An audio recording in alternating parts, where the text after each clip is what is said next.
5 minutes until the nursing exam doors slam shut for good. Naomi Carter grips her test voucher like a lifeline. The center glitters just 50 yards ahead, her one narrow exit from poverty.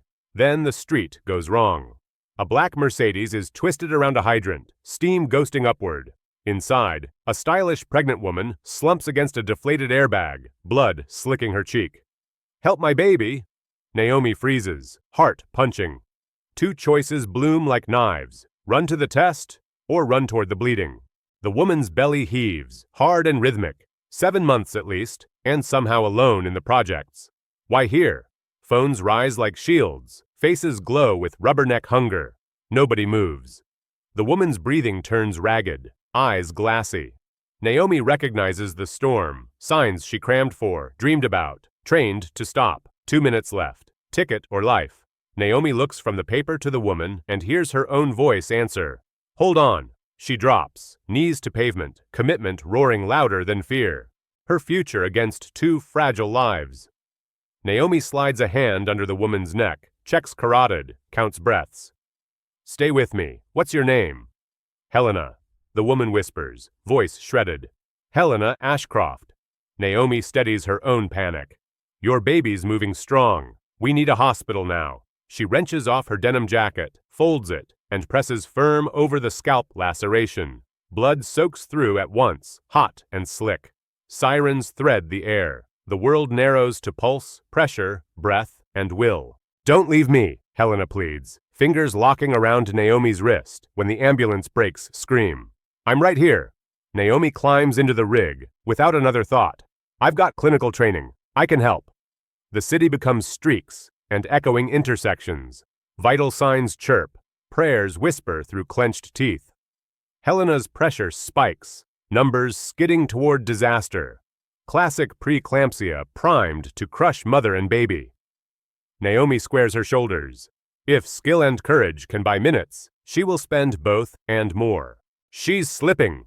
A paramedic barks as Helena's eyes roll white and her breath staggers. Naomi pivots Helena onto her left side, hip propped, legs slightly raised.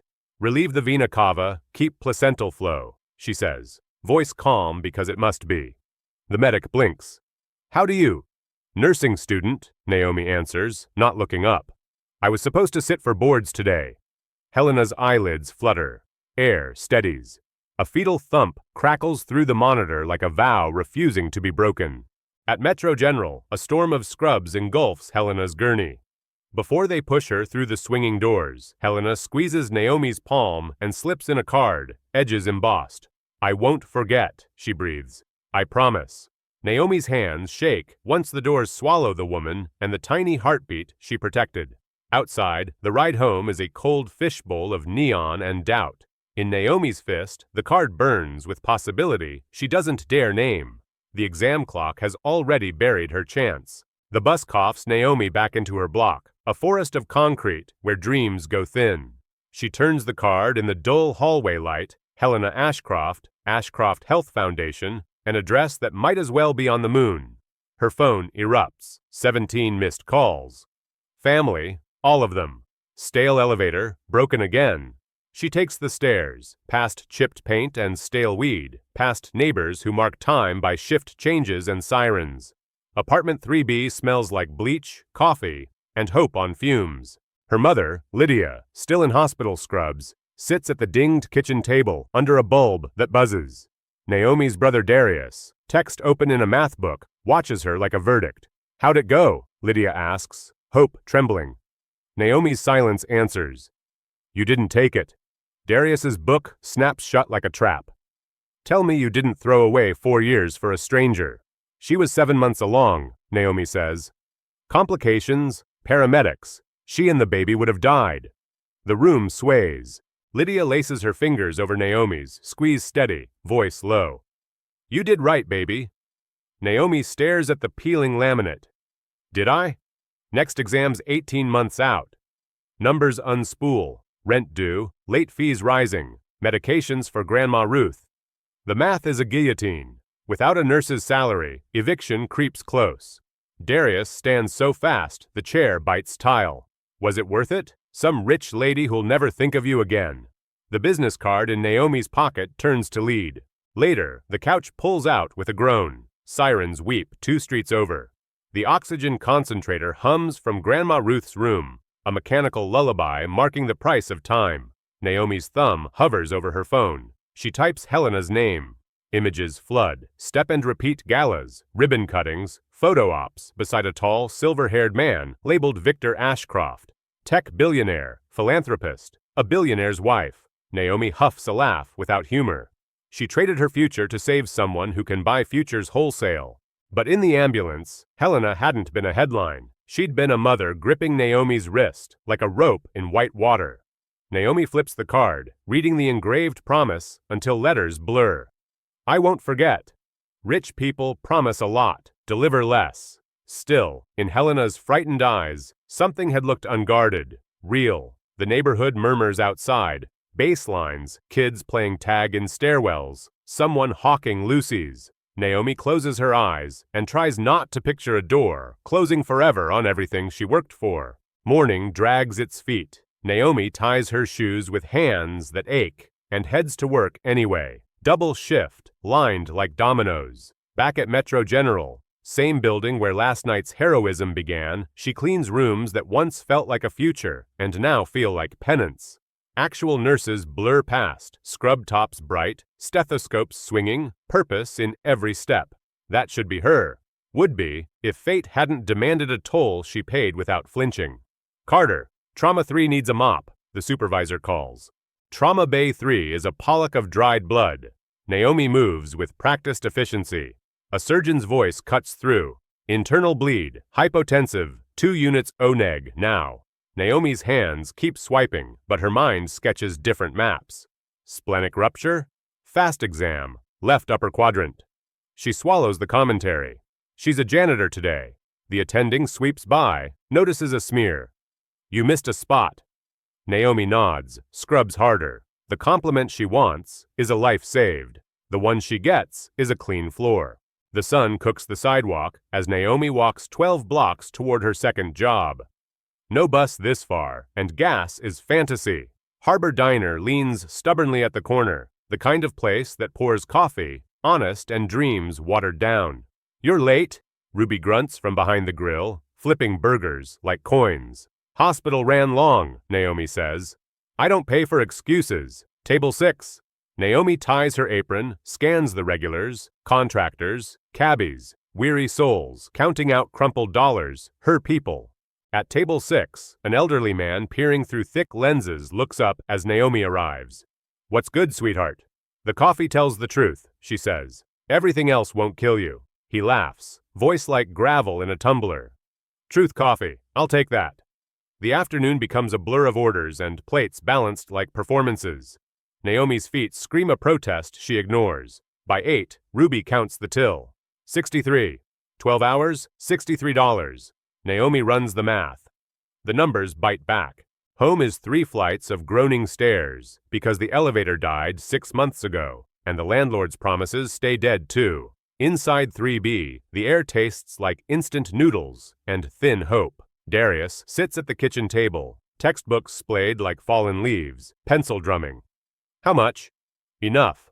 Naomi pours tips onto the cracked counter, mostly coins, a few tired bills. Grandma. Mask helped, tanks low. Each oxygen tank runs $97. Insurance covers 60%. 38 left, Naomi counts, breath held. She slips into Grandma Ruth's room. The old woman sleeps in shallow waves, hair silver, hands stained with years of love. At 79, Ruth raised Naomi, while Lydia chased shifts. Now disease taxes every breath. How you doing, Grandma? Naomi whispers. Ruth's eyes flutter open, wicked humor still sparking. You a nurse yet? The question punches. Not yet, soon. Ruth nods once. World needs doers who care. Naomi adjusts the mask, checks the gauge. 3 hours of air. Maybe 4. Back in the kitchen, an official envelope lies like a verdict. Metro Nursing College. Admissions. Naomi peels it open with numb fingers. Ms. Carter, your missed exam triggers automatic dismissal. Reapplication permitted after 18 months with full tuition. 18 months. $28,000. Darius reads over her shoulder, jaw hardening. That's it then. Don't. Why not? You saved a rich stranger and now we drown. Grandma's sick. Mom's wrecked. You're scrubbing puke for minimum wage. The words scorch. Naomi's palm finds the business card in her wallet. She's carried it like superstition, never dialing. What would she even say? Remember me, the girl who gave up everything for you? Could you fix that? Pride is a pricey habit. Maybe too pricey. Outside, the projects hum. Kids chasing echoes, stereos competing, sirens cutting seams in the dark. Naomi stares until the card's letters smear. Tomorrow, another double. Tomorrow, she pretends the letter is paper and not a door slamming shut. Thursday limps in, gray and blunt. Naomi drags herself from the couch at 4:15 a.m., muscles whining. The oxygen concentrator sings its now familiar drone. She's tugging on her uniform when Darius yells from the kitchen. Naomi, you gotta see this. Outside the cracked window sits a white Rolls-Royce Phantom, unreal as a swan in a gutter. Chrome glows against rusted rails and flaking brick. Children press faces to glass. Mrs. Rodriguez from 2A leans out, filming. Even the corner crew pauses, stunned. A chauffeur climbs out, tall, immaculate, carrying the kind of stillness money buys. He smooths his tie, strides toward the building like the block belongs to him. Naomi's heart finds the card's edges without being told. Helena's promise unfurls in her chest. 3 crisp knocks rattle the thin door. Lydia appears, half-done bun, mascara wand in hand. Who knocks like that? Naomi opens to find roses white as winter and an envelope sealed in gold wax. Ms. Naomi Carter? The accent sounds imported. That's me. From Mrs. Helena Ashcroft. She requests your presence this afternoon, if you're available. He hands over flowers, heavy as a baby, envelope heavier. I'll await your answer. Neighbors pretend to check mail that doesn't exist. Mrs. Johnson plants herself in her doorway, arms crossed, enjoying the show. Inside, Naomi breaks the seal, paper thick as a promise. Dearest Naomi, you saved my life and my son's. I keep my word. Lunch today at 2. Please say yes. Helena. P.S. Arthur is healthy. Lydia reads over Naomi's shoulder and points. Arthur. She named him Arthur. Darius snatches the letter, eyes raking the script. No way. Rich folks don't do this. They send fruit baskets and forget. Naomi remembers the ambulance, the fragile pulse, the terror, the gratitude that felt unscripted. It doesn't smell like charity. It smells like something else. She tells the chauffeur she needs 20 minutes. He nods like time rearranges for him. Naomi changes, palms sweating, and follows possibility downstairs. The ride is science fiction. Quiet, flawless, air thick with leather, and a faint citrus note. The city sheds skin outside the bulletproof glass. Block by block, grit softens to granite planters. Windows climb larger. Hedges get ideas about geometry. At last, iron gates part. The Ashcroft estate rises like a museum that learned manners. White stone and sweeping steps. Windows cut to catch sunlight and hold it hostage. The circular drive could park Naomi's building with room for a fountain to gossip. Guards nod the car through. The chauffeur opens her door with a tiny bow that says training, not deference. Inside, rooms glow. Marble floors, oil paintings that watch you back, chandeliers throwing constellations. A maid leads Naomi through a corridor that smells like money and lemon polish. The garden explodes into roses, fountains, and gentle paths winding between sculptures that probably live insured lives. Beneath a white pavilion, beside a bassinet, sits Helena Ashcroft. Composed now, elegant, but her smile is unarmored. You came, Helena says, rising carefully. I wasn't sure you would. In the bassinet, a newborn sleeps like a secret. A rosy-cheeked boy, the smallest of victories, breathing softly. This is Arthur, Helena whispers, wonder threading every syllable. 3 weeks ago, he might not have reached this air. Naomi leans in. He's beautiful. He is, Helena says, eyes wet. And he's here because of you. The truth lands between them like a warm blanket. Gratitude with substance, not just shine. An elegant table waits beneath the pavilion, crystal throwing rainbows across linen so white it aches. As they settle, a tall, silver-haired man approaches, suit built like an argument you can't win easily. The husband, Victor Ashcroft, who appears in articles where zeros multiply. "So you're the young woman who saved my family." He offers his hand. "Victor." "Naomi," she says, palms drying on her skirt. His eyes measure and release. Helena touches Naomi's forearm gently. "Tell us about yourself, everything." Naomi's throat tightens. "I didn't sacrifice anything. I just did what people should do." Victor's voice is smooth, cooler. "People should," he says. 17 walked past. Only you stopped. The number drops like a stone into water. Helena's gaze softens. "What happened wasn't just a crash.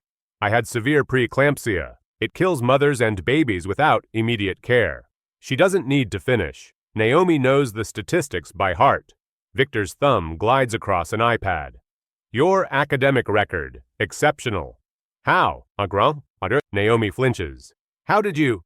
"We research before making significant decisions," Victor replies, tone easing. Top 5%. Dean's List. Professors who write like they mean it. Naomi swallows heat. They know her better than the board that banished her.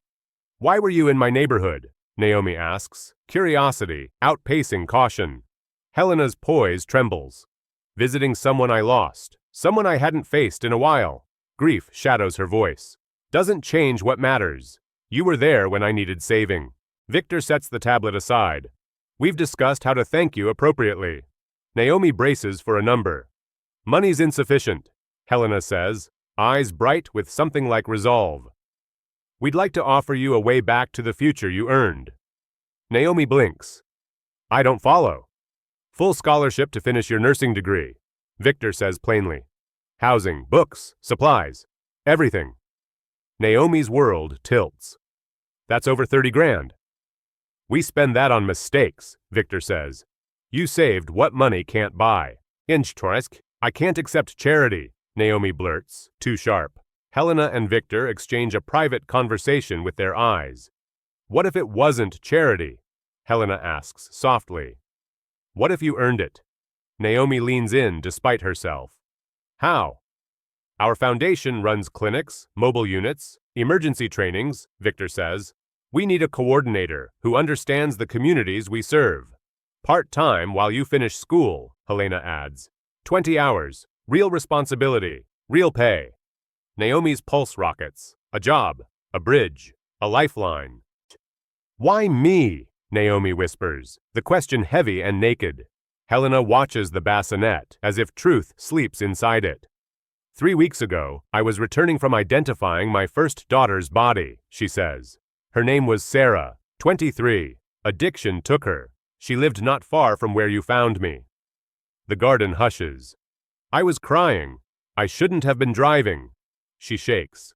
I didn't care if I lived. Then you appeared. You saved me when I didn't want saving. Victor covers Helena's hand with his. This isn't charity, he says. It's alignment. You live our mission. Helena wipes her eyes, manages a teary smile. One condition, she says. Call me Helena. No Mrs. Ashcroft with fences around it. We're family now. Naomi looks from the garden to Arthur's sleeping face, to Helena's raw honesty, to the offered future. 3 weeks ago, she was nobody to them. Today, they're offering a way to become exactly who she dreamed of being. I don't know what to say, Naomi breathes. Helena leans forward, voice warm and daring. Say yes. Let us do for you what you did for us. Save a life. As if on cue, Arthur stirs, blinking solemnly at the light, perfect and improbable. Naomi hears herself before she decides. Yes. A whisper first, then stronger. Yes, I'll do it. Helena's grin could light a city block. Welcome to the family, Naomi Carter. Somewhere, the lock on an old door snaps open. 2 months redraw Naomi's maps. The new apartment near Metropolitan College is small, but sunlit. Windows that open, floors that don't sigh with secrets. The fridge hums with dignity and groceries. Every morning, she video calls home. Lydia appears in the old kitchen, now boasting reliable appliances. They paid your grandma's bills, Lydia says, eyes bright. All of them. She's getting real care. Darius leans into frame, tie crooked, grin shy. St. Augustine Prep, full scholarship. Naomi's throat closes. Gratitude hurts wonderfully. At school, professors greet her like a colleague in training. Her advisor, Dr. Martinez, surveys the plan. Emergency obstetrics, pediatrics, community health, ambitious, mid-semester. You ready? I've got catching up to do, Naomi says, tapping new textbooks that smell like uncut possibility. The Ashcroft Foundation requested you for practicum, Martinez says, impressed. Unprecedented. I did the right thing at the worst time, Naomi says. In afternoons, she clocks in at the Foundation's clinic, back in her old neighborhood, seeing it strangely, lovingly. Today, Naomi assists Dr. Brooks with prenatal checkups. On the table sits Mrs. Rodriguez from 2A, 5 months along, and scared stiff. Mija, Naomi from 3B? Her face brightens like a porch light.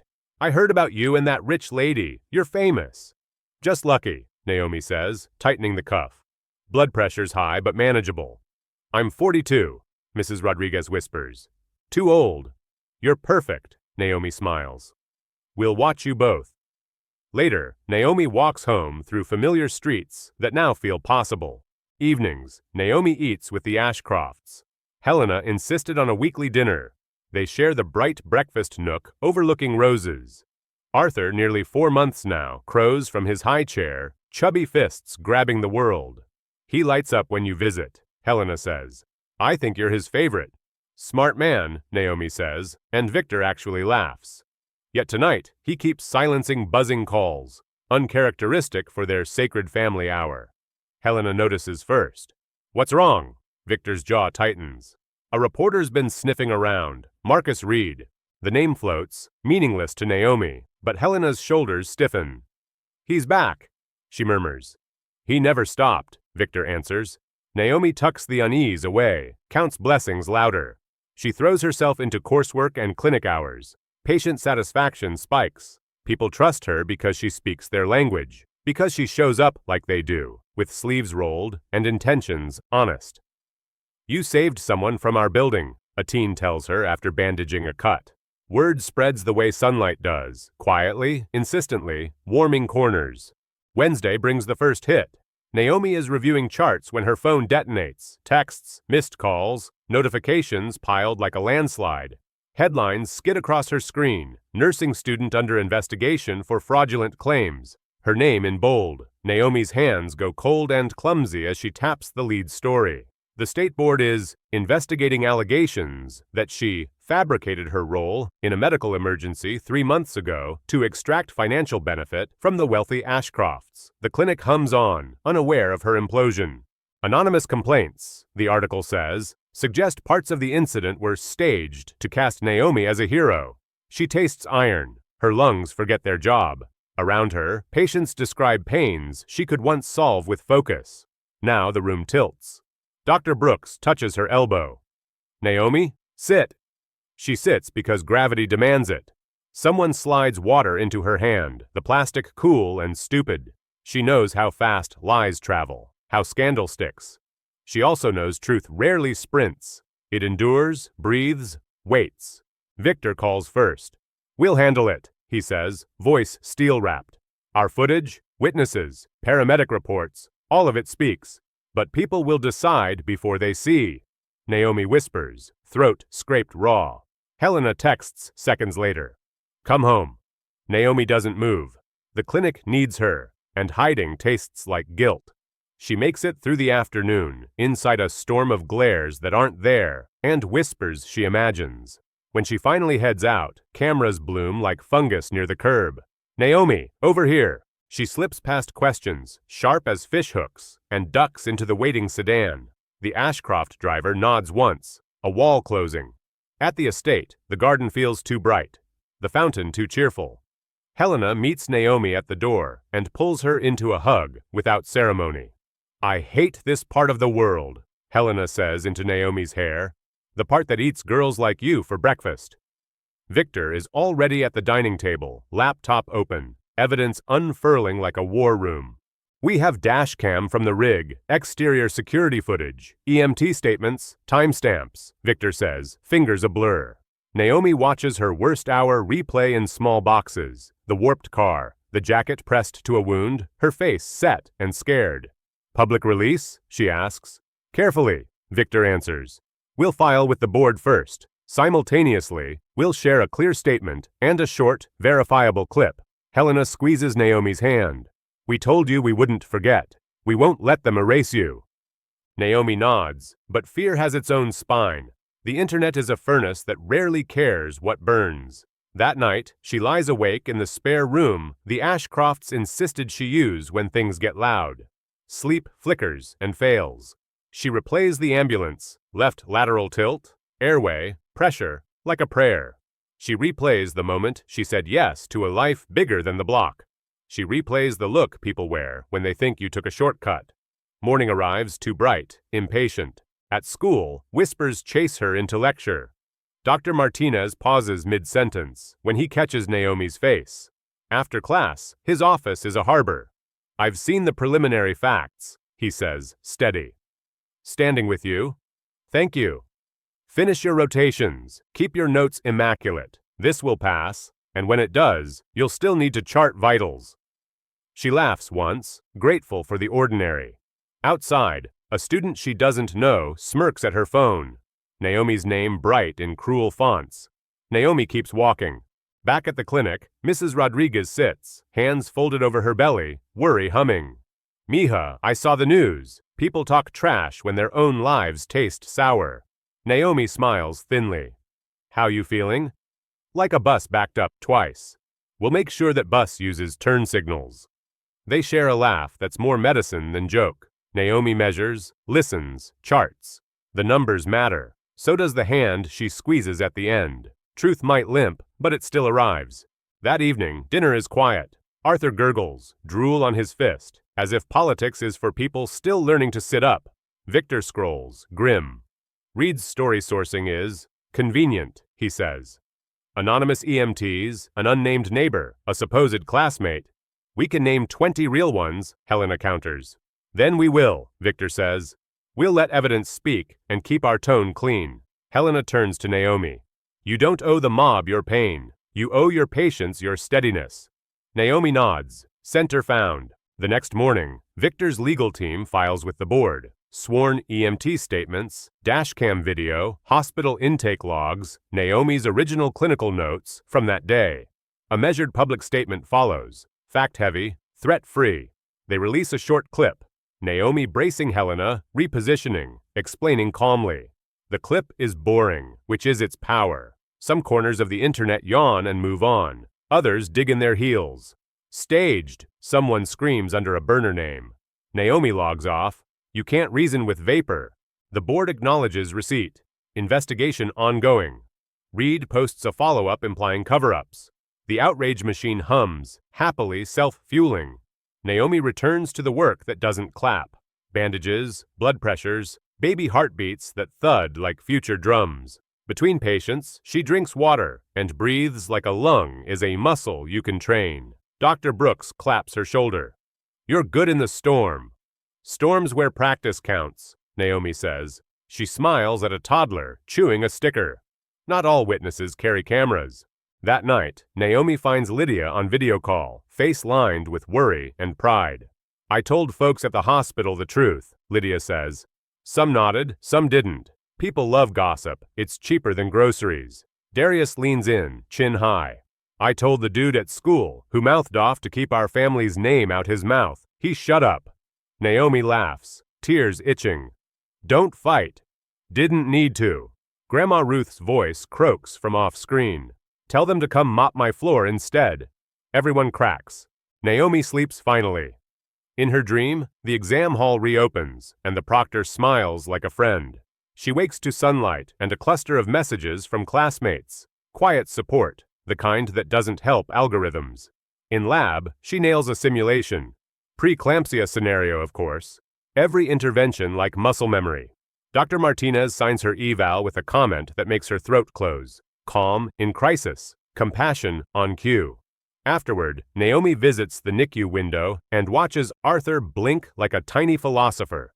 On Friday, Helena invites Naomi to the Foundation's community board meeting. Folding chairs in a school gym, a table of free fruit, flyers in English and Spanish. The room smells like floor wax and second chances. Naomi presents a simple plan: blood pressure screenings at churches and barber shops, prenatal classes with childcare, transportation vouchers to prenatal appointments. People nod, ask better questions, suggest better locations. Ownership grows from the floor. Victor watches, surprised into pride. Helena just beams, hand over her heart. Afterward, an elderly man from Naomi's block clasps her hand. "You came back better," he says. "Don't let them make you leave." She promises nothing and everything. Outside, the evening leans lavender. Naomi walks past the hydrant where the Mercedes once screamed, now quiet. A kid has chalked a hopscotch around it, life insisting on joy. Naomi pauses and smiles. When a storm tries to rename you, sometimes the street itself remembers who you were, who you are, and writes it down. Monday, the board requests a formal interview. Victor's team coaches Naomi through the facts she already lives. Short sentences, one lawyer says. "I'm not auditioning for TV," Naomi answers. "Good," the lawyer says, almost smiling.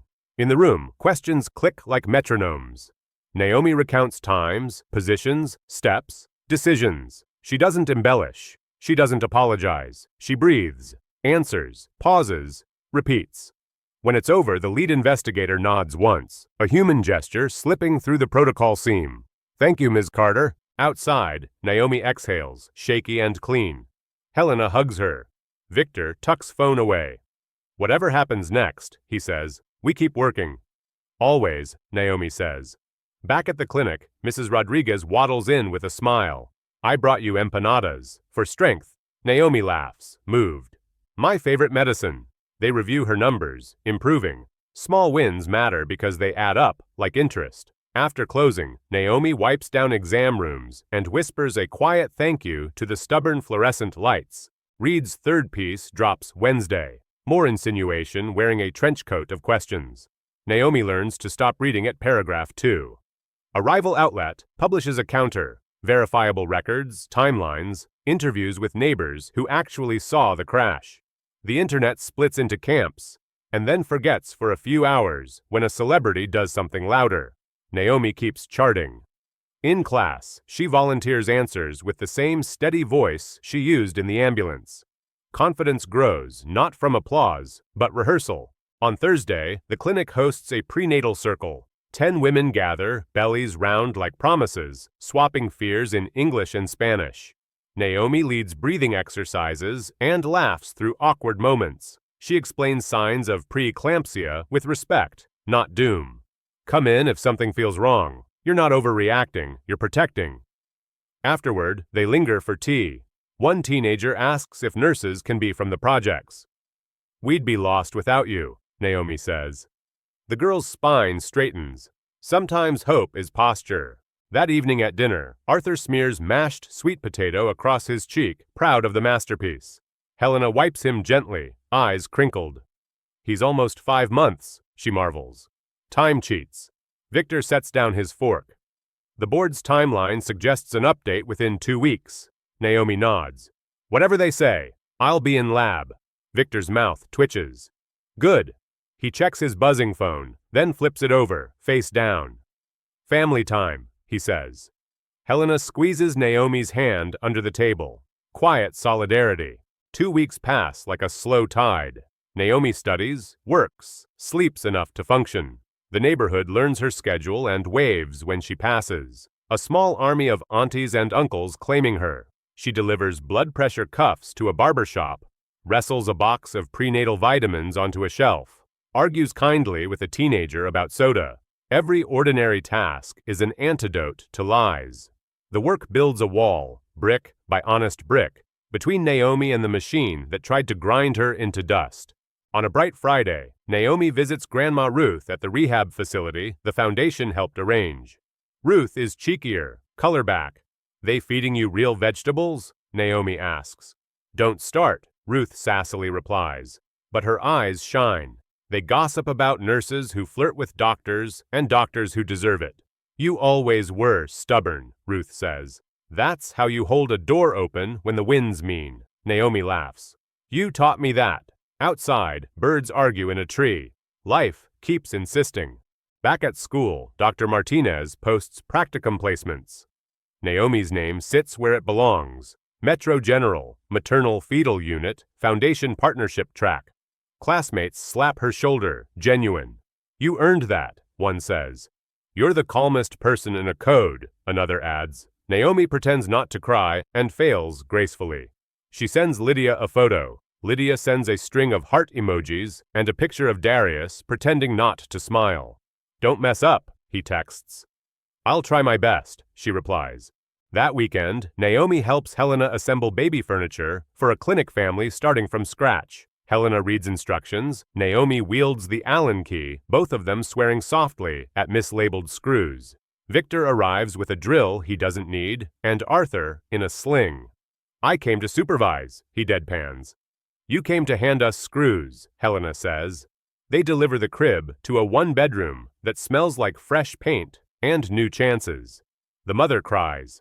Naomi holds the moment steady and sweet. Monday morning, the board emails. Naomi stares at the subject line until letters wobble. Dr. Martinez asks her to step into his office before she opens it. Whatever it says, you're still the same person who saved 2 lives, he says. She nods, clicks. Additional documentation requested. Relief and frustration collide. Of course, she says. Victor already anticipated. His team forwards Naomi's charting logs, class attendance, the diner time cards from that day. The truth is time-consuming. Lies sprint. Truth prepares. The city keeps breathing. Naomi checks vitals, reviews meds, charts carefully. She teaches a high school class about CPR and watches kids transform from jokes to competence in 90 minutes. You might save me one day, she tells them. And a boy in the back stands straighter. After class, she meets Helena at the NICU window to coo at Arthur visiting for a checkup. He grips Naomi's finger like a recoil tether to the world. A monitor beeps. Naomi's faith steadies again. That night, a neighbor catches Naomi on the stoop. My sister had a scare, he says. We remembered your flyer about headaches and swelling. Went to the ER. They caught it. He shrugs, embarrassed by feelings. Thanks. Naomi swallows a lump. Not all victories trend. Some live quiet and long, like roots. Back upstairs, she reviews pathophysiology flashcards until her eyelids mutiny. She dreams of textbook pages turning themselves and ambulances that always arrive in time. Morning pries her awake, kinder. The foundation hosts a donor breakfast. Naomi hates rooms with name tags that gleam, but Helena insists. Tell them why this work matters, she urges. Naomi speaks about buses that don't run, childcare that falls through, medicines that cost supper. She describes a jacket pressed to a head wound and a baby heartbeat refusing to quit. The room quiets in the right way. After, a woman with senator hair says, I grew up like that. She writes a number Naomi won't ask about. Victor walks Naomi to the car.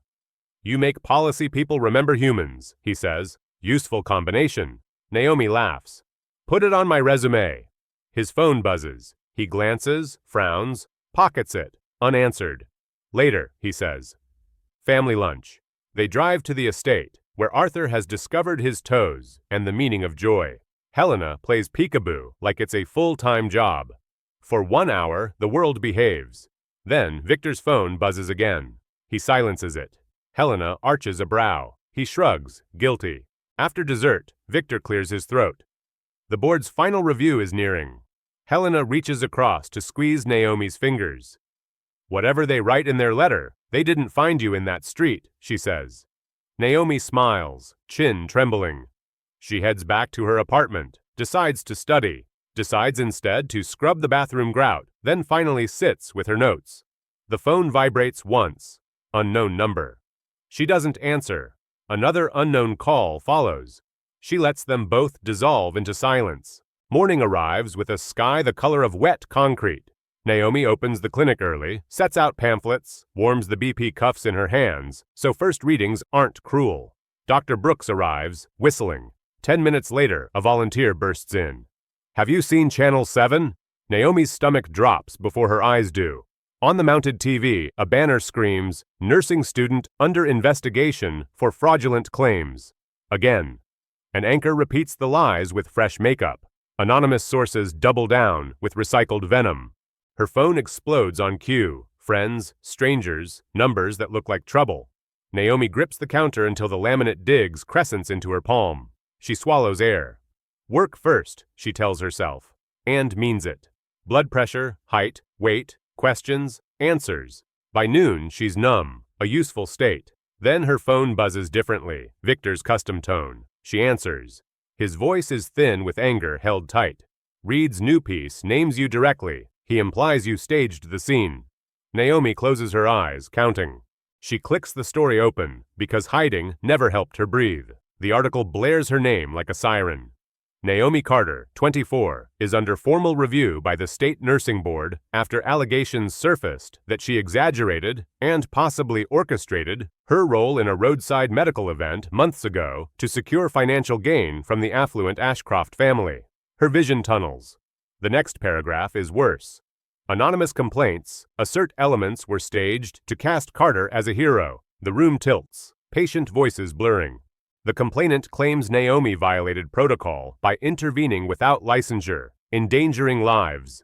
Dr. Brooks appears at her cubicle, jaw tight. Naomi, my office. The room feels funereal, State Board letterhead bright and merciless on his desk. They're opening a full inquiry, he says softly. Effective immediately, you're suspended from clinical duties. No patients, no charting. This is absurd. I saved Helena's life. I know. But formal complaints trigger process. Naomi stares at the notice, fury and fear trading places in her chest. Who'd file this, she asks, already knowing. The Ashcroft estate hums wrong when she arrives. New guards pacing at the gates. Victor meets her at the door, composure cracked like porcelain. We were expecting you. He ushers her into the study. Shadowed wood, leather spines, silent portraits. Helena sits by the window, Arthur sleeping against her shoulder. She looks older by years since morning. Marcus Reed, Victor says flatly. A former friend. Naomi's pulse spikes. Of course it's him. Of course. Friend? Naomi glances between them. Helena's voice is smoke thin. He proposed 15 years ago. I chose Victor. He never forgave either of us. Victor taps his laptop. News footage blooms. A handsome man in his 50s addresses cameras outside the nursing board, tailored confidence and calculating eyes. He's circled us for years, Victor says, probing for a seam, anywhere to pry. Why me? Naomi whispers. Helena's gaze blurs. Because we love you like family. Hurt you, hurt us. You're the lever he needed. On screen, Reed performs outrage. The Ashcroft Foundation claims community service, but it's self-dealing. Tax perks, PR, and now paying off a desperate student. He smiles for the microphones. This investigation will expose their charity for what it is. Naomi's phone buzzes. Darius. Saw the news. This is what happens when you trust rich folks. Come home. Victor exhales. There's more. He flips to spreadsheets and contracts. Naomi leans closer, the numbers reading like an indictment, with profits in bold. Reed's been buying emergency care contracts citywide, Victor says. He wants to privatize first response. Premium rates for what we fund free. Helena adds quietly, if he stains our foundation, he inherits our government contracts. Millions shift columns on the screen like weather. So I'm collateral, Naomi breathes. You're the key, Victor corrects. If he brands you a fraud, he guts our credibility. The math lands hard. Patients, vaccines, prenatal visits, elders choosing pills or dinner. What evidence? Naomi demands, bracing. Victor's mouth hardens. Intersection footage vanished. Traffic cams malfunctioned that day. The EMTs were rotated to new stations. Helena's tone turns bitter. Someone tidied the scene. Witnesses saw it, Naomi argues. People from my block. Victor winces. Reed's attorneys will smear them. Unreliable, criminal, coachable, for cash. Naomi sees faces. Mrs. Rodriguez. Teens filming. Laborers in torn neon vests. In Reed's polished world, testimony from the margins is noise. The hearing's next week, Victor says. Worst case, criminal referral. Criminal? Naomi's voice scrapes. Possible charges. Unlicensed practice. Fraud. Endangering a patient, Victor says. Potential jail time. Permanent bar from healthcare. Helena shifts Arthur. Movements deliberate. Protective. We will not let that happen. Naomi meets her eyes. How? Victor's answer lacks steel. We're working several angles. That evening, Naomi walks her old block. News vans clog curbs. Reporters fish for sound bites. Neighbors watch the show with arms folded, judgment and loyalty trading glances like cards. From her second-floor window, a glowing pregnant Mrs. Rodriguez waves. Mija, don't listen to TV. We know what you did. Warmth helps, but doubt slides in on quiet feet as Naomi climbs to 3B. What if she missed something that day? What if inexperience nearly broke what she meant to fix? Inside, her family's faces are grave. Lydia doesn't hug. She issues orders. Pack a bag. You're moving back. This thing with the Ashcrofts, enough. Darius is already doom-scrolling. Laptop tuned to her name. Oh, they're saying prison, he mutters. Prison? For Naomi? Lydia's voice cracks, then sharpens. You saved a rich woman who's letting you twist. Naomi flinches. Helena and Victor love me. Love doesn't pay attorneys, Darius says. Love doesn't sway boards. Through thin walls, neighbors argue her case. Champion, liar, both. The projects have turned into a trial with no judge. Naomi's phone lights. Helena. Don't lose faith. We're family. Family protects family. Naomi stares at the city lights, wondering if love outruns power. 3 days before the hearing, Naomi camps in the Ashcrofts' library, buried in filings and headlines. Her eyes burn from sleeplessness. Helena enters quietly with Arthur and coffee. You haven't eaten, she murmurs, setting down sandwiches. Hard to be hungry with prison on the table, Naomi says, voice hollow. Maybe I plead, say I overstated things. Take a deal. Absolutely not, Victor snaps, striding in with a tablet. That would canonize his lie. Naomi rubs her temples. What if I did mess up? Stop, Helena says, sitting beside her. You saved us. That's not a narrative. That's a medical fact. Victor pulls a chair close, eyes lit with a flinty resolve Naomi hasn't seen. I've been digging in to read, he says. Want to see? He opens financials. 3 months ago, he bought controlling interest in Metro Medical Services, the state's largest private ambulance outfit. Naomi's stomach drops. So, if we fall, he collects our contracts. Victor's smile turns arctic. $15 million a year. For care, we offer free. Helena's mouth hardens. So it's the oldest story. Money. Victor keeps scrolling. Here's the curveball. The complaint against you landed the day after the crash hit a tiny local blotter. Naomi straightens. The day after? How'd he get detail? Victor's eyes spark. Exactly. How do you draft a specific complaint unless you've been watching? A cold ribbon slides down Naomi's spine. You think he's been tracking your family? Helena's voice trembles. Desperate men do desperate things. Victor changes windows. We hired a PI. Grainy clips tile the screen. Read meeting city officials, slipping envelopes over lunch, nursing board members, a hospital middle manager, timestamps, locations. He's been buying access, Naomi breathes. Victor fast forwards. And this, from the morning you crashed. Reed's car idles 3 blocks from the intersection. Timestamp 7:43 a.m., 20 minutes before impact. He was there, Helena whispers. Not coincidental, Victor says. He was following you. The room goes still. Arthur babbles, oblivious. Naomi's voice is ash. You think he engineered it? Not a staged collision, Victor says carefully. But conditions, confusing detours, lane closures, ill-placed signage. He knew you'd be wrecked after visiting Sarah. Helena's hands tighten. He wanted me harmed. Naomi exhales, understanding the grim calculus. But when I intervened, his opening narrowed, so now he has to destroy me to finish the job. Exactly, Victor says, closing the tablet. Question is, how do we prove the scaffold he built? Helena's answer is flint. The same way we prove anything. Records. The hospital files, Helena says. Dr. Maria Martinez was the attending. She documented everything. My vitals, timestamps, interventions done pre-hospital. Charts don't lie, Naomi whispers. Victor's phone pings. Also, our PI pulled the original 911 audio. He looks up. The dispatcher remembered your call, said you relayed precise obstetric red flags and positioning. Recordings are retained 7 years, Helena adds. Admissible. A pilot light of hope flickers in Naomi's chest. Then we fight. We fight, Helena echoes. Victor nods. And we gather more. Reed's arrogance leaves footprints, Victor says, ticking items off.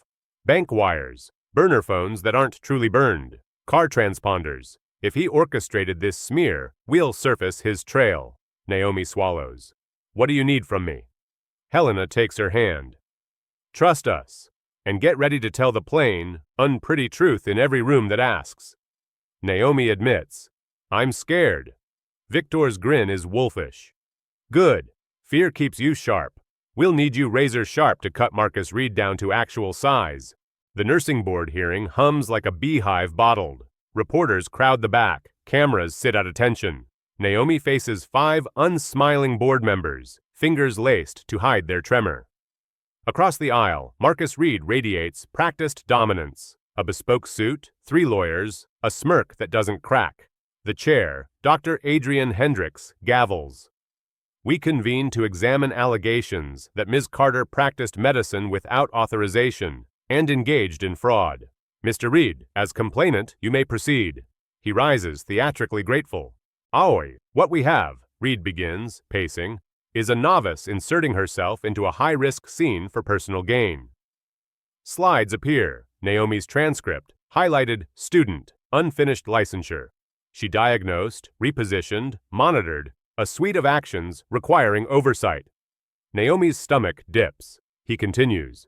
Within days, she accepted extraordinary benefits, tuition, housing, paid roll, over 50,000. Murmurs ripple. The story he paints is simple. Perform heroism, collect reward.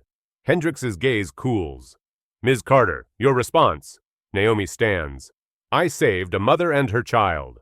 Without a license, Reed glides in, violating state practice law. I used basic assessment and first aid, Naomi says. You named preeclampsia, he cuts, made positioning decisions, tracked vitals, medical judgment. Several board members exchange uneasy looks. Hendricks interjects. Mr. Reed, evidence supporting the fraud claim? He signals counsel. A thick folder appears. Financial flows from the Ashcrofts to Ms. Carter commenced immediately after the incident. Before any needs assessment, suspicious, suggestive of prearrangement. Naomi feels the room lean away. Additionally, Reed says, professional sources question her account. EMTs report Mrs. Ashcroft as stable, not teetering on catastrophe. Naomi blurts, those medics were transferred, conveniently inaccessible. Reed's smile is winter. Indeed, witnesses vanish. The Ashcrofts wield influence. Hendricks checks the clock. Further? One last piece. Reed says smoothly. Traffic cam footage vanished within 24 hours, erased by someone with resources. The insinuation hangs like smoke. The rich cleaned their mess. Hendricks turns. Ms. Carter, any supporting evidence? Naomi's mouth goes dry. This is the hinge.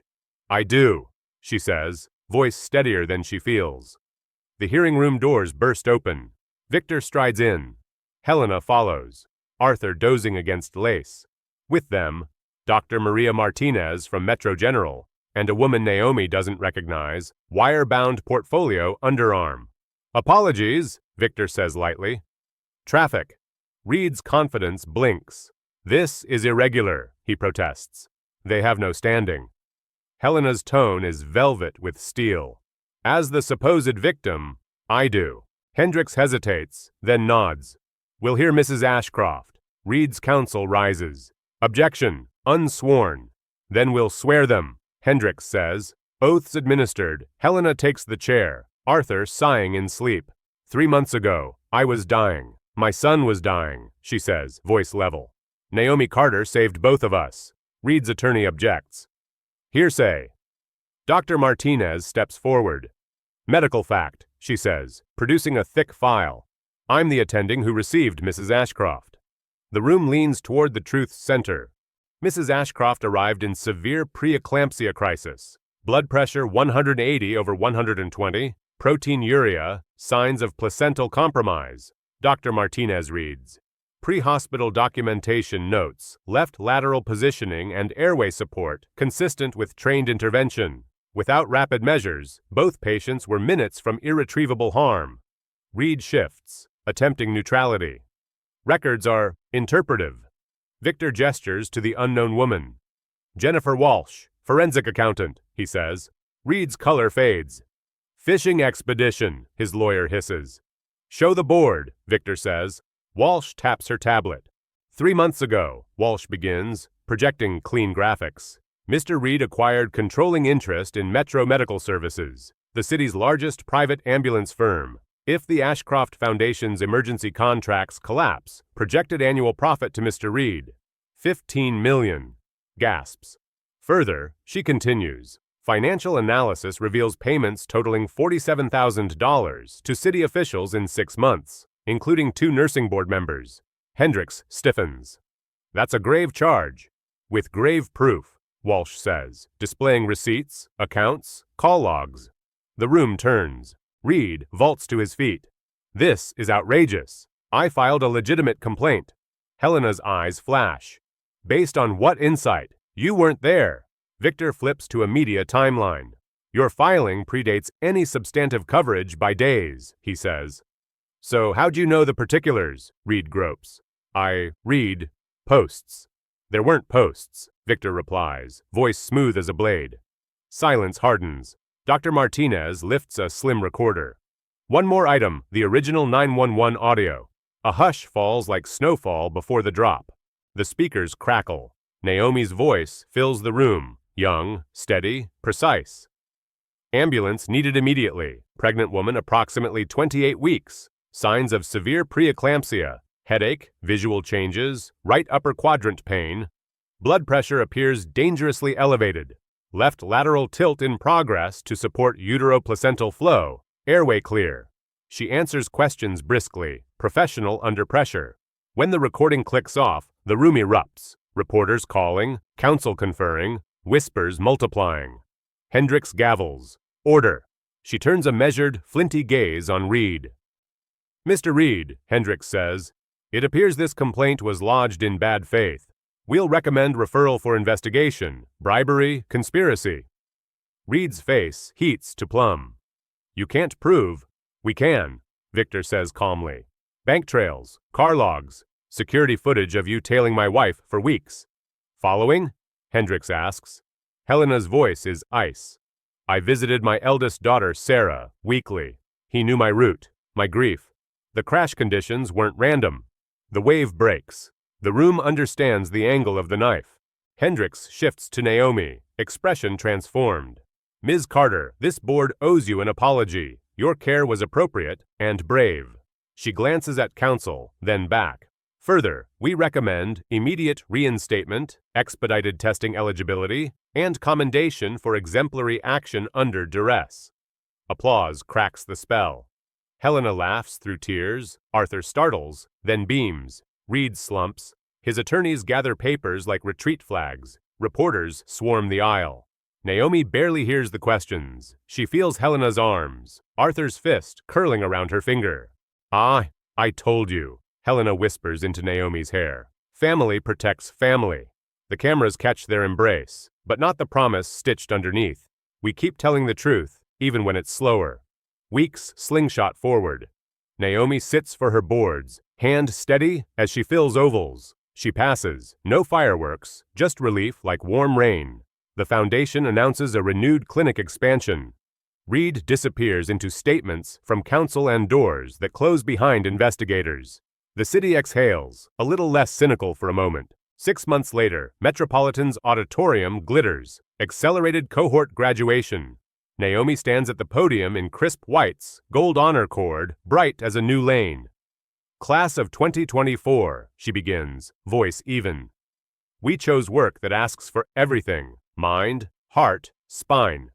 In the front row, Helena glows, Arthur chubby and clapping. Victor looks like joy learned his face. Behind them, Lydia dabs tears. Darius grins like a co-conspirator. And Grandma Ruth, cancer-free 3 months, smiles like an answered prayer found a chair. Textbooks taught anatomy and pharmacology, Naomi says. Life taught me something sterner, that dignity's not a perk, it's standard of care. The audience leans in. Many know her story in outline. Fewer know the weight it carried. Applause rolls like a tide.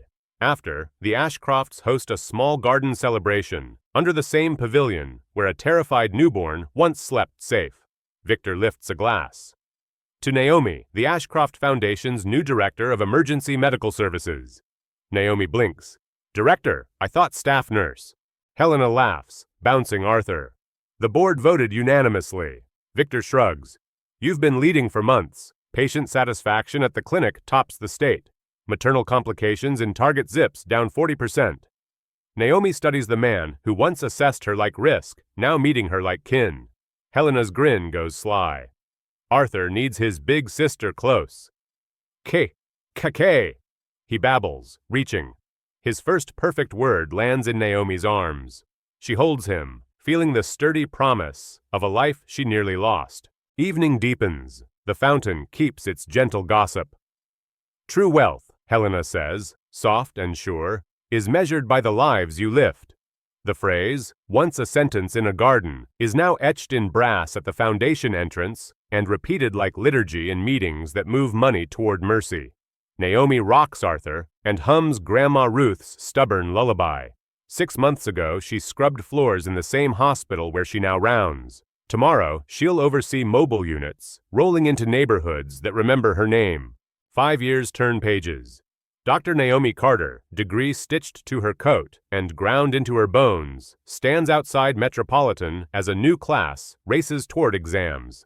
The sidewalk where her life forked looks smaller. The choice never does. A young Latina, ticket-clutched, stops at the crosswalk. Across the street, an old man spills groceries, sprawling in slow shock. Drivers hesitate. Pedestrians pretend busyness. The girl looks at the doors, then the man, then the doors. Naomi walks over, voice low and kind. Oh, name? Maria Santos. I'm late for my boards. Naomi nods. I stood here once, had to decide between my future and a stranger's present. Maria squints, recognition sparking. You're Dr. Carter, from the Ashcroft clinics. I am? Naomi smiles. Listen close. True wealth's not what you stack for yourself, it's whose breath you steady. Maria looks at the fallen man and tears her ticket neatly in half. She runs toward him. Naomi texts Helena.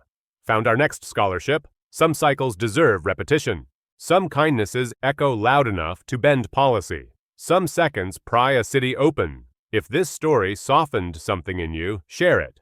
Our work needs witnesses who do more than watch. Leave the cheap cynicism to men who move envelopes at lunch. We'll keep choosing the messier math, where 2 small lives equal more than 15 million tidy dollars. Reality stings. That's why we say it out loud. Voices that refuse varnish make rooms safer for the truth to sit down. At Black Voices Uncut, we try to carry what others drop. Context, accountability, warmth with teeth. If you value that, tap like, add your perspective, subscribe. Tell us where you stepped in instead of scrolling by. Stories like Naomi's aren't fairy tales. They are floor plans. The next time your day forks, remember a frightened mother, a left lateral tilt, a heartbeat that refused to quit, and a student who understood protocols are only alive if compassion powers them. Keep going. Keep choosing. Keep human. Reed clicks to a fresh slide, savoring the moment. Observe the timeline, he says. Benefits flowing to Ms. Carter within days. Tuition, housing, wages. No documented needs assessment, no neutral oversight. That's not philanthropy, that's quid pro quo. A low murmur ripples across the gallery. Naomi keeps her hands folded, nails biting her palm. Hendricks peers over her glasses. Mr. Reed, facts, not flourishes. He smiles. Facts are all I brought. He doesn't see Helena's jaw set like tempered glass. All. Patterns obvious, Reed continues, voice silk over steel. Orchestrate a moment, amplify a myth, cash the reward. If this board tolerates it, you invite every unlicensed novice to play hero. A lawyer behind him nods like a metronome. Naomi breathes through the sting. She remembers Arthur's heartbeat on the rig, the way fear yielded to procedure. Hendricks lifts a hand. Enough grandstanding. We'll weigh admissible material. Reed inclines his head. Theatrical. The door hinges groan. Latecomers. Cameras crane. Victor strides in, tie askew like he ran the stairs and didn't care. Helena follows, Arthur asleep against lace. Behind them, Dr. Maria Martinez in hospital blues and a woman with a slim tablet, Jennifer Walsh. Reed's smile chips at the edges. Chair, Victor says calmly. We apologize for the delay. Hendricks frowns, then gestures. We'll hear relevant testimony. Reed's counsel. Objection. Hendricks. Overruled. Sit. Naomi's pulse steadies. The story she's been living finally brought its own receipts. Sworn in, Helena takes the chair. 3 months ago, I was in crisis, severe preeclampsia. I felt the room dimming, pressure like a vice. She nods toward Naomi. She recognized it. She repositioned me, protected my airway, stayed until the rig doors closed. Reed's attorney pops up. Speculation. Dr. Martinez steps forward, holding charts. Not speculation, documentation. I received Mrs. Ashcroft. Her levels screamed catastrophe. Pre-hospital interventions matched OB triage protocol. Someone competent bought minutes. Oh, records can be interpreted, Reed tries. Walsh lifts her tablet. Numbers can't. She taps. A clean graph blossoms on the screen. Marcus Reed acquired controlling interest in Metro Medical Services 90 days ago. If the Ashcroft Foundation's emergency contracts collapse, his modeling projects $15 million in annual profit. Gasps thread the rouse. Walsh swipes again. Also relevant, payments totaling $47,000 to various officials, 2 on this board, over 6 months. Reed goes very still, then very loud. Lies, he snaps. Fabrications. Walsh doesn't blink. Bank wires, dates, memos. We'll provide certified copies. Victor glances at Hendricks. We can lodge these formally, Chair. Hendricks nods, face granite. Do so. Reed reaches for hauteur. My complaint stands on its own. Victor's voice cools further. How did you file it with specifics before any substantive coverage existed? He taps a timeline. Your submission predates first media mention by days. Silence gathers. A patient predator. Dr. Martinez raises a small recorder. One more piece, she says. Original 911 audio. Hendricks nods. Speakers crackle. Naomi's voice fills the room. Steady, clipped, precise. Ambulance needed. Pregnant woman, roughly 28 weeks. Visual disturbances. Severe headache. Right upper quadrant pain. Suspect preeclampsia. Left lateral tilt in progress. Airway clear. Fetal movement noted. Maternal pressure appears dangerously elevated. She answers calmly under questions. When the clip ends, chairs creak, pens skitter. A reporter whispers, "That's a nurse." Hendricks clears her throat, gaze like a judge's gavel. Mr. Reed, your complaint appears compromised by conflicts and chronology. She exhales once. We will refer potential bribery and conspiracy to the appropriate authorities. Reed sputters, then shuts his mouth, calculating. Hendricks softens as she turns to Naomi. Ms. Carter, your conduct, within the limits of a student, was measured, life-preserving, and aligned with emergency doctrine. Effective immediately, your suspension is lifted. Naomi sags, a breath finally cashing. Additionally, Hendricks continues, the board recommends expedited eligibility for licensure testing and notes commendation for composure under pressure. The room erupts. Reporters pivot, flashes flare, murmurs surge. Reed's lawyers begin the dignified retreat of losing men, gathering binders like shields. Helena stands and folds Naomi into an unashamed hug. Arthur snuffles, wakes, and fumbles for Naomi's finger. He finds it, latches on, soothing himself with the person who steadied his first hours. Outside, microphones bloom like weeds. Victor steps forward, statement in hand. We thank the board for centering evidence. We'll continue our work. Free, local, accountable. He doesn't say Reed's name. He doesn't need to. Helena keeps an arm around Naomi's shoulders as they move past cameras. "Breathe," she murmurs. Naomi breathes. The air tastes like asphalt and autumn and almost believing. Back at the clinic, Mrs. Rodriguez watches the live stream and wipes her eyes with the corner of a dish towel. My days compress into to-do lists, exam registration, a mountain of flashcards, clinic schedules that finally include her again. Naomi studies until phospholipids dance behind her lids, then drags her attention back into focus. Darius texts, "Proud of you, do not get cocky." Lydia sends a photo of Grandma Ruth, showing her physical therapist, who's boss. At night, Naomi sits by her window, city hum, underlining the page, and rewrites fear into muscle memory, assessment, airway, breathing, circulation, resolve. Examination day, she packs pencils like talismans, snacks like strategy. In the testing center, machines blink. Proctors wear the same mix of boredom and authority she remembers from what she didn't take. She doesn't chase perfection. She chases clarity. Question 74. Hypertensive crisis in pregnancy. Her mouth twitches. Question 115. Field positioning for compromised utero-placental flow. Her pen moves before nerves can. When she finishes, the proctor stamps a form. Naomi steps into sunlight, shaky and oddly taller. Results ping at 2:13 a.m. Passed, flooding her dim room with a light her lamp can't replicate. She laughs, mouth covered, then cries, phone face blurring as she calls Lydia. Joy is loud, even whispered. In the morning, the foundation posts a quiet update. Clinics expanding, mobile units adding 2 new routes. Victor forwards the board's formal commendation to Hendrix's office and never mentions Reed again. Headlines turn, as they do. Patients still arrive, as they do. Naomi shows up, as she will. Graduation unfurls like a promised sunrise. Metropolitan's auditorium gleams. Naomi's cohort lines up in crisp whites that somehow already smell like antiseptic and adrenaline. Dr. Martinez squeezes Naomi's shoulder before the stage. "Calm in crisis," she says. "Lead with that." Naomi speaks to the crowd about dignity as baseline, not bonus. Front row faces, Helena beaming, Arthur clapping, Victor newly unguarded, anchor her. In the back, 2 nursing students hold hands and cry like permission feels overdue. After, the Ashcroft garden blooms with laughter and clinking glasses under the pavilion where the first promise was made. Victor raises a toast. To Naomi Carter, the Ashcroft Foundation's new Director of Emergency Medical Services. Naomi almost drops her flute. "Director." Helena grins, bouncing Arthur. Unanimous vote. Victor's numbers are gentler tonight.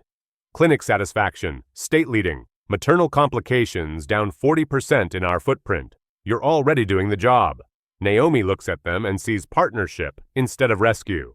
Arthur reaches for Naomi and blurts his first perfect syllables. KKK.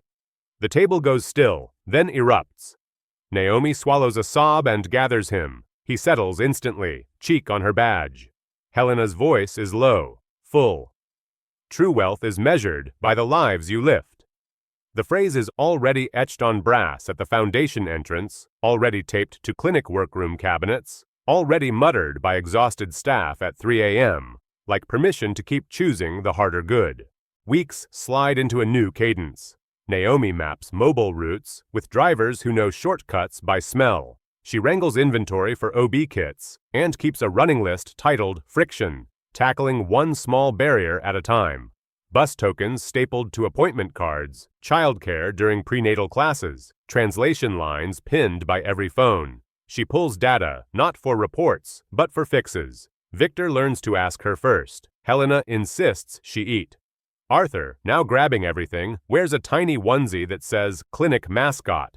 A donor breakfast feels less like theater when Naomi treats it like a town hall. She talks bus schedules and hypertension cuffs, not gala themes. A woman with senator hair says, "I remember those choices." She writes a number on a card without fuss. Lydia texts a selfie with Grandma Ruth and a nurse who insists on proper walker height. Darius forwards a scholarship notice with a winky face. The city doesn't change all at once. It shifts like a patient exhaling. Naomi learns to hear it. An email arrives. Hearing follow-up, commendation posted, licensure flagged expedited, investigation into complainant ongoing. Naomi files it under noise outside. Inside, a teen mom practices the breathing Naomi taught, while her toddler sticks stickers to Naomi's scrubs. Dr. Brooks nods from a doorway, pride unhidden. On lunch, Naomi sits on the clinic steps, eats an apple, and watches a barber shop across the street host their first blood pressure clinic. A man jokes, then goes quiet at his number. He walks over. "They said come see you," he mutters. Naomi opens the door, and the day pivots slightly toward longevity. Later, she presents to City Council with Walsh's clean visuals and Brooks's gravelly emphasis. "Preventable complications," she says, "are logistics problems wearing lab coats." She doesn't mention Reed. She doesn't need to. A council member asks, "What do you need tomorrow?" Naomi answers, "Fuel, 2 drivers, childcare stipends, 10,000 lancets." People laugh, then write it down. Practicality looks like leadership. The first Ashcroft mobile unit, with Naomi's route map painted inside, pulls into a public housing lot. Kids run alongside like it's an ice cream truck. Inside, a cramped room becomes triage, then teaching, then a good kind of crowded. Mrs. Rodriguez waddles in later, radiant, hands on lower back. "Ready?" Naomi asks. "Ready." Hours blur. A healthy cry splits the fatigue. Naomi steps back, lets the doctor catch, holds the mother's gaze steady. Not all victories trend. Some live loud, right where they're needed. A letter arrives with a seal Naomi didn't expect to see again. Hendricks writes plainly, "On review, board apologizes for distress caused. We've submitted complaints for 2 members. We commend your adherence to ethical boundaries while acting within community aid expectations." Naomi emails thank yous and files it under institutional amends. She prints one line, ethical boundaries, tapes it inside the clinic's supply closet. It's a reminder, bravery isn't breaking rules. It's holding lines when storms taunt you to move them. 6 months settle into memory like a scar that no longer aches. Graduation photos multiply on counters. The foundation's lobby plaque, "True wealth is measured by the lives you lift," gleams under morning sun. Victor catches Naomi after rounds. "Board wants you to present outcomes next month," he says. "Bring receipts and stories." Helena adds, "Bring Arthur, he's part of the brand." Arthur, gummy grinning, slaps Naomi's badge. Naomi laughs and promises to keep telling the slow, unfancy truth. Process, people, patience. The auditorium smells like sweat, flowers, and accomplishment. Naomi steps to the podium for the keynote she never planned to give. "We chose a profession that takes," she says, and gives back a different currency. She nods toward the cluster of families in the front, Lydia, Darius, Grandma Ruth in a corsage, Helena with Arthur bouncing her scarf, Victor actually relaxed. Naomi talks about protocols as love in uniform. She doesn't embellish. She doesn't apologize. She lets the work be the argument. In the garden afterward, under the same pavilion, Victor raises his glass again. "To Director Carter," he says, "whose spreadsheets make auditors cry and whose waiting rooms feel like home." Naomi groans. Everyone laughs. Helena kisses Arthur's curls. "You keep us honest," she tells Naomi. "You keep us efficient," Victor adds. "You keep me busy," Naomi says to Arthur, who responds with "Cake K" and a fistful of Naomi's hair. It hurts perfectly. Joy often does, arriving with sharp edges and proof. Naomi tours the new mobile unit bay. Drivers teach her how they label sockets so nothing goes missing in the dark. An EMT named Carla shows her the lucky clamp that saved 3 bleeding lines. Naomi makes a note to budget for superstition. On a cracked basketball court, she co-leads a prenatal group with snacks and child watch. "I'm 42, a woman says. "So am I," another replies. They pass blood pressure cuffs like microphones. Naomi watches fear soften in small, measurable increments. Back at the clinic, a teenager lingers after a CPR class. "My mom's scared to come," he says. She thinks she'll get judged. Naomi hands him 2 appointment cards, both with bus vouchers paper-clipped. "Tell her we judge missed opportunities, not people," she says. He grins despite himself. Later, Naomi stands at the hydrant where everything bent. Someone has chalked a hopscotch ladder around it again. She steps onto square one just to hear the scuff. The street remembers, like she does. At a city health summit, Naomi presents outcomes without confetti. Zip codes aren't diagnoses, she says. They're design problems. She shows maps, then faces. Council members nod. One asks about scale. Don't scale ghosts, Naomi replies. Scale relationships. It lands better than she expected. Victor, watching from the back, sends a one-word text, nailed. Helena replies to both, lunch. Arthur adds 16 emojis in a row. The group chat is honest chaos, which is to say, family. A quiet afternoon detonates with sirens, a factory fire, multiple smoke inhalations. The mobile unit becomes an extra pair of lungs for the neighborhood. Naomi triages at the curb, voice steady.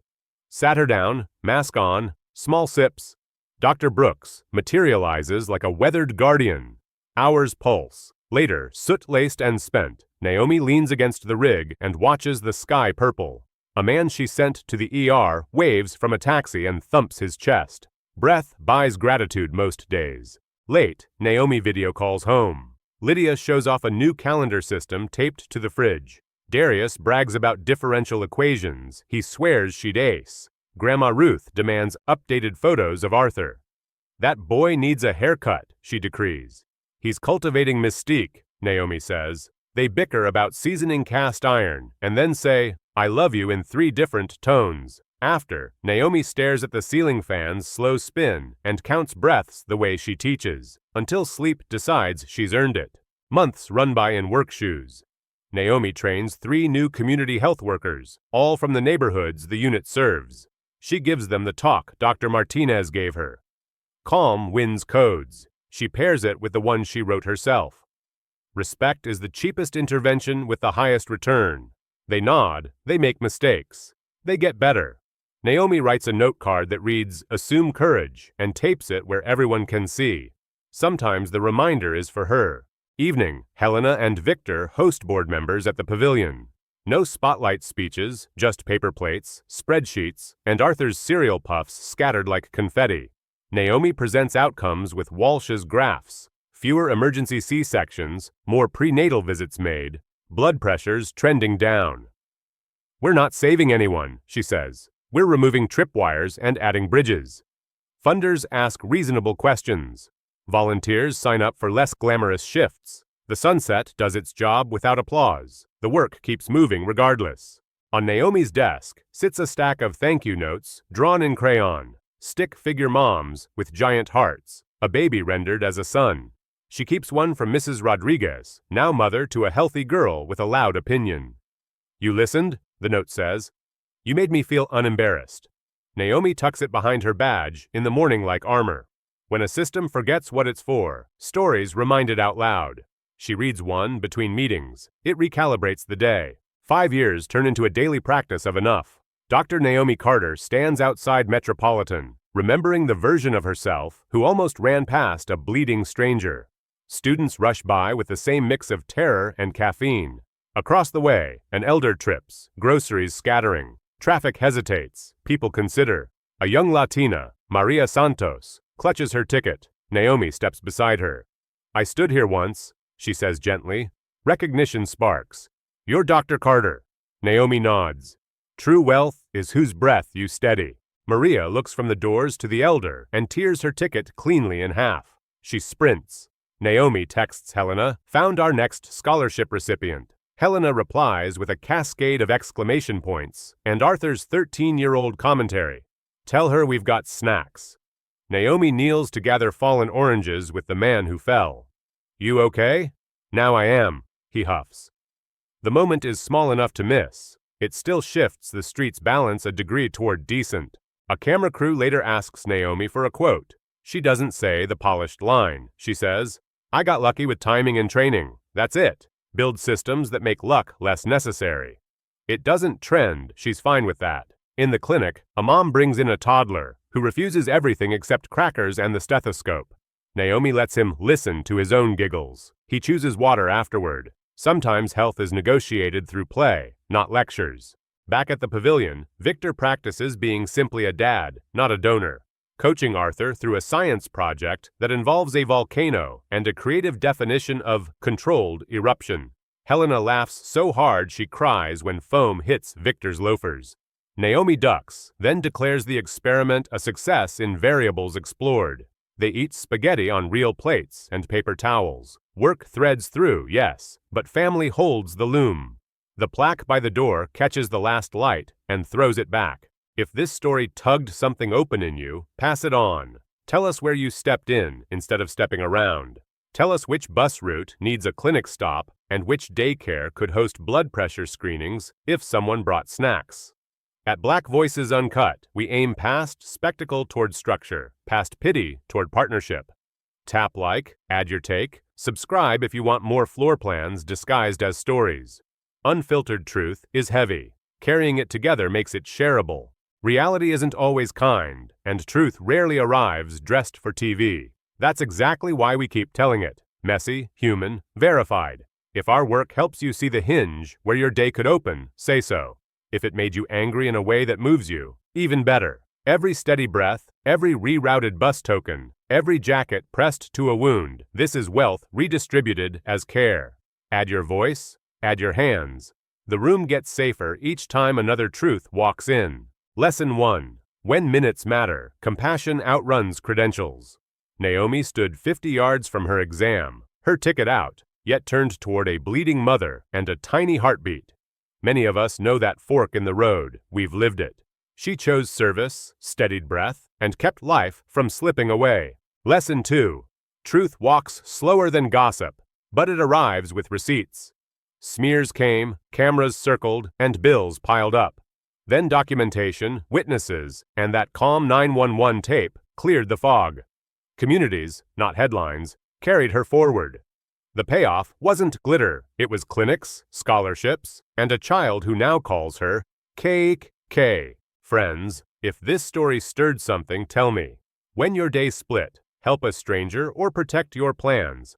What did you do, and what did it cost or give back? Do you believe steady, neighbor-to-neighbor care can beat the loudness of lies?